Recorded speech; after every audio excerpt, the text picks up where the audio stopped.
Nous en venons à cette question. Quelle place et quel statut pour les communautés religieuses aujourd'hui en Suisse?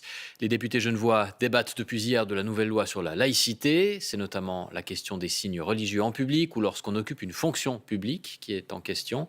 On en parle avec le sociologue Philippe Gonzalez dans un instant. Mais d'abord, le reportage à Genève, signé Jean-François Vouga, Claude-Olivier Volu et Cecilia Mendoza. 2 ans de travaux en commission, 800 pages de rapport. C'est ce qu'il aura fallu avant que l'épineux projet de loi sur la laïcité de l'État soit enfin débattu en séance plénière. Déposé par le Conseil d'État, ce texte divise tous les partis, mais certains l'estiment nécessaire. L'article 3 de la Constitution dit clairement que l'État entretient des relations avec les religions du canton.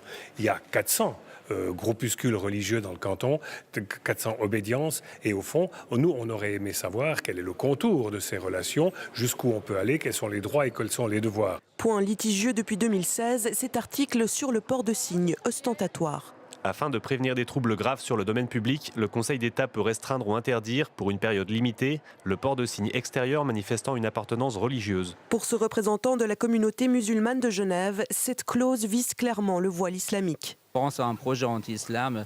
Vraiment, je trouve tout à fait c'est un projet raciste et islamophobe.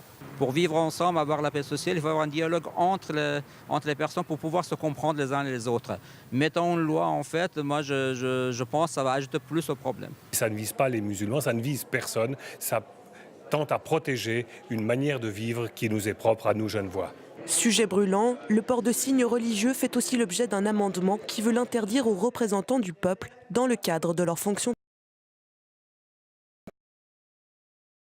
Une personne qui est élue et qui arbore des signes religieux, c'est à l'électeur ou l'électrice de décider si ça lui convient. Pour finir, on se retrouve avec un projet de loi qui réglemente les religions et c'est bien ça le problème. Au total, 31 amendements doivent être débattus.